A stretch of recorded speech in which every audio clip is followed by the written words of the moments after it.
Hey, what's up? So real quick, I just kind of want to talk about a new Micro Four Thirds lens that I got recently that I've actually really enjoyed using.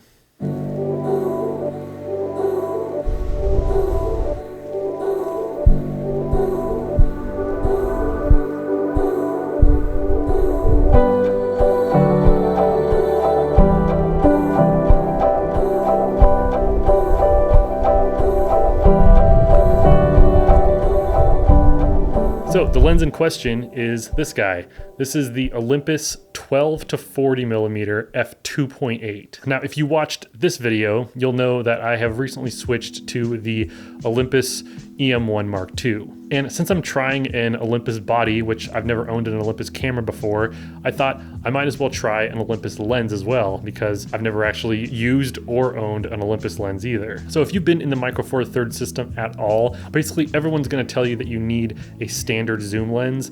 And the two that are typically recommended are this Olympus 12 to 40 or the Panasonic 12 to 35. And I've actually used every version of the 12 to 35 that's been released. So I have a lot of experience with the Panasonics. This is my first experience with the Olympus. At the time when I was using my Panasonic GH3, I was really looking for a lens with image stabilization, which the Panasonic 12 to 35 offered. This Olympus doesn't have any image stabilization. But with all of the cameras that are coming out these days that have internal image stabilization, you really don't need to be looking for a lens that has it as well, unless you need both lens and in-body image stabilization. But this Olympus has a party trick as well, and it has something that I believe no other Panasonic lens has. So check this out.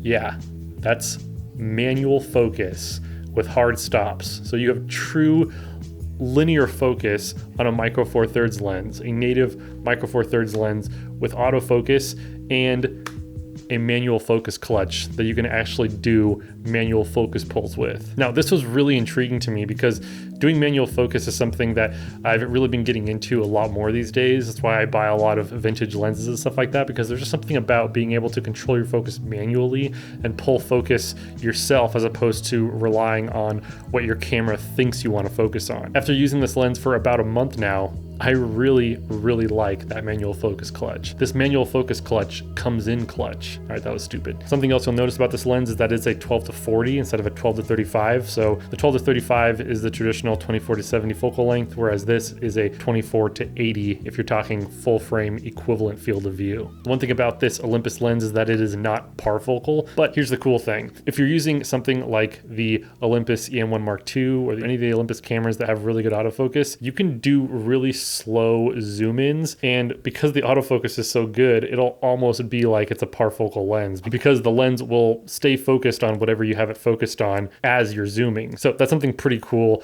that more has to do with the camera than it does with the lens. So as far as sharpness, this lens is a very sharp lens. This is part of the Olympus Pro line of lenses, so I wouldn't really expect anything less. It's a very sharp lens and it's weather sealed, which is great. I took this out to the coast with my wife and some of my siblings, and it performed perfect even with the light drizzle outside. So I get asked a lot, if I could only choose one lens, which one would I pick? And typically for Micro Four Thirds, if I can only choose one lens, I really do like this 15 millimeter by DJI and Panasonic. This is a great lens and I just love the focal length. But in reality, I think that this 12 to 40 would actually be a much better option because you can shoot talking head stuff like this. This is at about, I think, 28 millimeters, but we can also switch to 12 millimeters as well. So this is 12 millimeters and this will give you a 24 millimeter equivalent field of view. This is a pretty common field of view for YouTube videos.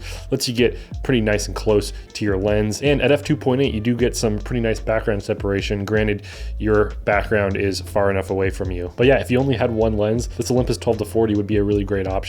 From knowing how the 12 to 35 feels, this one is a bit bigger, feels a little bit heavier and a little bit more premium built. There's a lot more metal incorporated into this lens. And even the front of the lens barrel is a 62 millimeter filter thread, whereas on the Panasonic, it's a 58. Now here's something else that I want to talk about real quickly about Olympus lenses versus Panasonic. I love Panasonic, but a lot of the Panasonic lenses don't look like they're even built by the same company. So many Panasonic lenses have a blue tint to them or a purple tint, or they're jet black or they're matte black, or they have a glossy finish or a matte black finish. So many of them are just so crazy and it doesn't look like they even belong to the same family of lenses half the time. The thing that I kind of like about Olympus lenses is that they all look like they're an Olympus lens. They all have the same type of finish on the outside with this little blue ring on the top, and they all just look like they're built by the same company. So you can always tell what's an Olympus lens. So another pretty cool thing is that this actually has a function button on the lens. So you can actually assign a function to this button. That's another pretty cool little feature. Something that's really cool though for us budget filmmakers is that this lens is fairly inexpensive. I got this one for $400, and you can get the original Mark I version of the Panasonic 12-35, the crazy purplish blue one. You can get that one for around the same price, but the new 12-35, the matte black one, I think that one still goes for like $700. So if you're looking for a premium pro lens that looks really good, functions really well, has this really sick manual focus clutch to do actual manual focus with, and you don't care about having lens optical stabilization,